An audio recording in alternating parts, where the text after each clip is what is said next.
Okay, now some hard questions have arisen around the decision by the United Arab Emirates to decline the extradition of the controversial businessmen and brothers Ajal and Atul Gupta.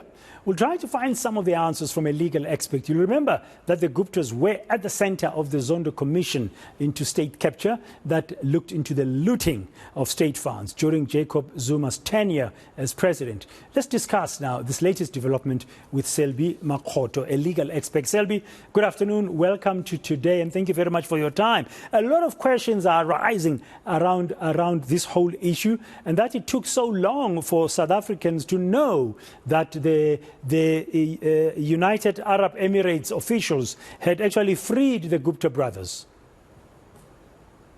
Thank you very much, Widen. Correctly so, good afternoon to the viewers and listeners. Correctly so, hard questions ought to be asked, and they will continue to be asked in the absence of clarity by the United Arab Emirates in the main.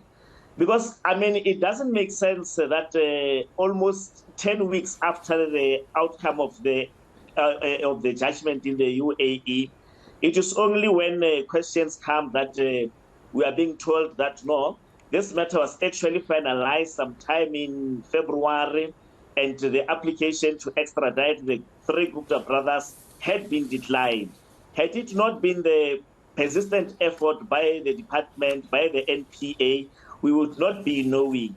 But I think also there's been a whole lot of secrecy that has shrouded the whole issue. Because at first we were made to advise that the Gupta brothers, having fled the country, were behind cells. And it now becomes increasingly clear that they were seen allegedly sometime in Switzerland in March, doing some shopping with the South African passports. So many questions remain unanswered, and we are right to ask those hard questions. Yeah. So, Selby, I mean, you've got the Department of Justice and Correctional Services, you've got the NPA, they're the ones who would apply for extradition, and there will be a treaty, obviously, governing the extradition terms between the two countries.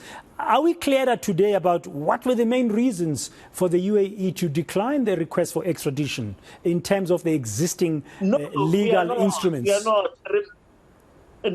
are not clear. Actually, we are more confused than we are supposed to be clear.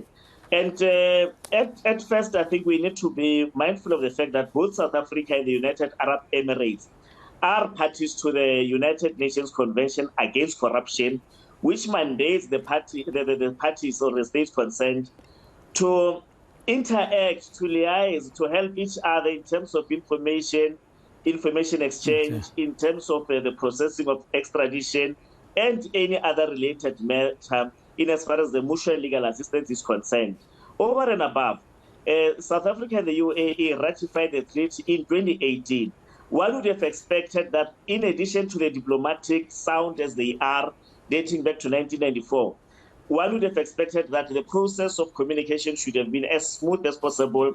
There should have been transparency. But in the circumstances, we are equally confused. And there are only two options that I think South Africa needs to do now. So what can South Africa, what can South Africa do? What can they actually do? I mean, what are those options? Either to appeal the judgment and make a compelling reasons and that to extradite the Gupta brothers is in the best interest of the country, that they will not be subjected to any human rights violation, and that their extradition is to the assistance of the courts. The other option will be to start the extradition process from the scratch, because as we have seen, there is an attempt to split the charges. There is a charge of money laundering, which now the UAE argues that it has jurisdiction, it can entertain that, and that there were some technicalities in as far as the NPA submissions are concerned. I think there was an attempt to replace one document by the other. Those are just technical issues, but over and above that, those are the two available options that South Africa can do at this stage, if ever the matter has to be brought to finality. If you were advising Ronald Lamola in the NPA, which option would you think would be more possible for them to pursue and can lead to a successful extradition? Appealing at this stage is possible. There are quite a number of decided cases. Not long, there was a case of Denmark. There was one business person there who made attempts to fight off his home country of the United Kingdom as and when they wanted to extradite him. There are quite a number of cases, Braden, that the ministry could rely upon in as far as making this case to be appealable. Starting it from the scratch might also take time. Remember, extradition in itself, it's a protracted legal battle. So now that the process has commenced, I think South Africa and the UAE needs to sit at the political and the diplomatic level and try to find each other as to where did they miss each other, so that if the process of appeal happens, it can find the process already underway. Starting it from the scratch might also take another year, another two, with the papers going to and from. And appealing, I think, under the circumstances, is the best possible option that is immediately doable. Yeah, and you said there's some precedent elsewhere in the world where South Africa can draw from, because as we speak, I mean, extradition processes, including these legal battles that they're fighting overseas, not just in the UAE, we still have that Bushiri matter in Malawi, for example, are costing you, me, and other taxpayers millions of rand. Brother, I think there is one other question that also we need to ask. I mean, also looking at the current PESTA issue, I find it difficult to understand how is it so possible for the fugitives, once they commit the crimes in South Africa, to escape our borders. Something is wrong at our borders. The Guptas just left, Bushiri left, now is Bester, and the attempts to bring this back, to bring these people back to the country are indeed costly, because it is not free. I mean, it's not like the helicopters left here with a delegation to Tanzania that they will bring Bester here. There's still going to be a lot of issues that are going to be discussed. The loss of Tanzania, amongst others. We have seen that with Bushiri. Now he's in Malawi, and the attempts to extradite him are now challenging, such that now the courts in Malawi have said South Africa must now send its witnesses to Malawi to testify.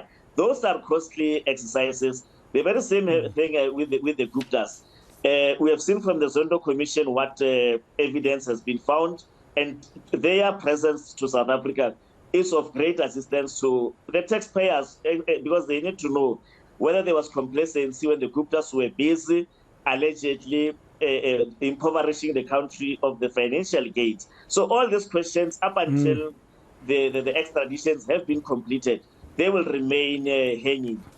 Yeah, and it's a tough one. It's going to be an uphill battle, I guess, for Ronald Lamola and the NPA and the other authorities in this matter to get the Guptas back now that they are free again. Who knows where they are as we speak? Thank you very much, Selby Makgotho, a legal expert, just weighing in on what options are there now for South Africa in terms of yet again applying for the extradition of the Gupta brothers, Ajay and Atul, from back to South Africa.